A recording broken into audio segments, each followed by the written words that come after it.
Boss, ink, same ink, said Grandpa. Same ink? As what? As the handprint? No, not that I knew was definitely not Mr. Drew. Ink bad. I stared at him. I wanted him to explain. I needed to understand. A few days ago, this all would have been nonsense to me. I would have looked at him like a crazy old man. But not after, what had happened last night. Not after Sammy's notebook. Ink bad, I said. Grandpa lowered his hand and nodded solemnly. Ink bad. Chapter 13. I didn't see Dot, and didn't see the rest of the day. By the time I came back to the office, there were only a few hours left before quitting time, and I did have actual work to do. I stayed late, but not as late as the previous night. I wasn't staying in the studio alone anymore, that was for sure. When I saw Richie lean back and crack his knuckles above his head, I knew it was time for me to pack it up as well. And I was happy to. By the time I got home, Grandpa was sleeping, and I had to sneak by him to look at our drawings. I thought maybe it was time to try just the horse. Maybe. I stood over the dresser, hunched a little so my neck, ached, and copied a horse from a painting. First as circles, and then slowly drawing over the top of them, turning them into actual features. It kind of worked. It works better than my old donkey fat dog horse creation for that first attempt. But it still felt like I had so much further to go than ever. Especially after the visit to the art gallery. The more I learned, the more I realized I didn't know. It felt a bit the same about the studio, about the ink. The next day I was exhausted. I'd barely slept. Thoughts wouldn't leave me alone, and I hated that.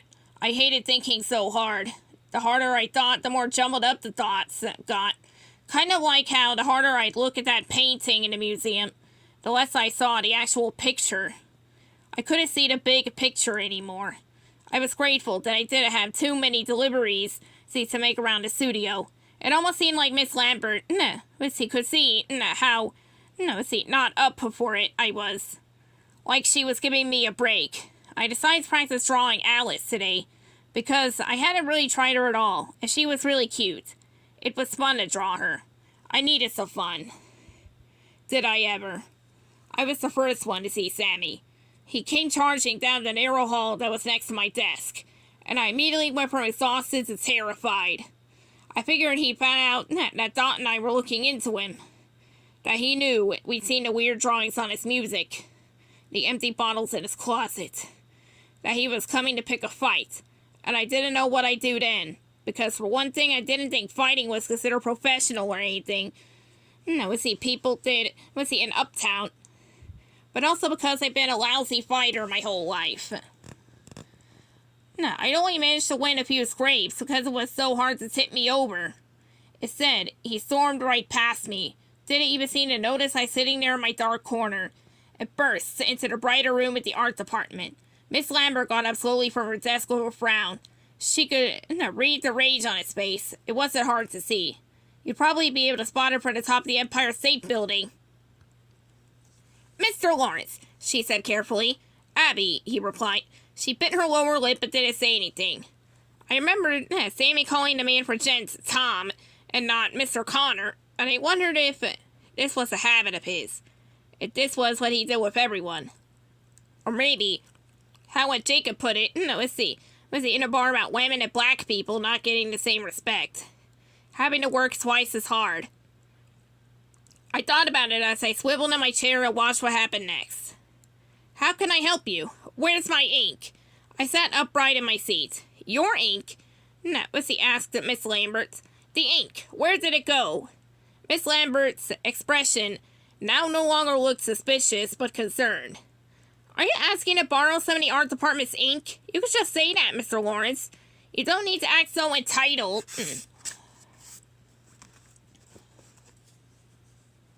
Sammy huffed loudly and shoved his hands into his pockets. He shook his head violently, no, and after a few times pressing his lips tight together, said, The ink in your supply closet. We don't keep ink in the supply closet. Okay, so that was odd. We didn't keep ink in the supply closet.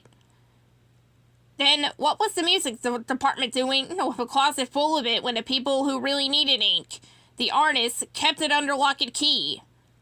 But I didn't think it made sense to bring it up now. I certainly didn't want to remind her of that whole stealing thing. Not after I had got my second chance. Besides, maybe she was lying to keep Sammy out of our stuff. He really did have a strange ink thing, clearly. Sammy, meant to say something, but he didn't. He seemed to be struggling with how to speak. A strange gurgle came from him, like the words wanted to come out, but he was holding them down. Look, we keep our ink here, under my desk in the safe. I could give you a bottle if you'd like, but you need to calm down. This is not worth getting so angry about. Sammy shook his head, his neck so tight that his whole body turned frantically from side to side. Then he soared off past me, back down the dark hallway and was gone. What on earth was that about? Wissy asked Miss Lambert. Jacob stood up, his eyes wide and eyebrows raised. Man's got off his rocker. You want me to check out check out the supply closet? Miss Lambert nodded. Yes, please. Thanks. Jacob gave her a bright smile and made his way, Wissy past me. He then gave me one, and I thought for a moment how impressive it was that he could smile so big and at everyone that it still seemed real, like he was genuinely happy to see you. My smiles just made it look like I was in pain, or had gas. I watched it go down the hall and watched my breath. I didn't hold it on purpose, and I didn't know why I was holding it in the first place. I didn't know what I wanted him to find. Either way, I figured, was strange. He came back pretty quick and smiled as he sat down at his desk. Nope, nothing. Guy's off his nut. My stomach knotted tightly. I didn't understand what was happening. Why wasn't there ink in our closet? Why was it all in the music department? Buddy, said Miss Lambert, calling me over. I got up a bit, Wissy too fast. My feet slipped around under me as I forced myself not to fall. Fancy footwork, said Richie, laughing. I nodded, but said nothing. Wrap that cowboy bendy sketch on your way, said Miss Lambert. Again, I nodded and reached it into the desk, picking up the piece of paper and hurrying over to her. So we're going with the cowboy bendy idea, and Story would like a few sample sketches for inspiration. Think you can handle that? She asked. There was a glint of a smile in her eye that made me think she was maybe actually proud of me.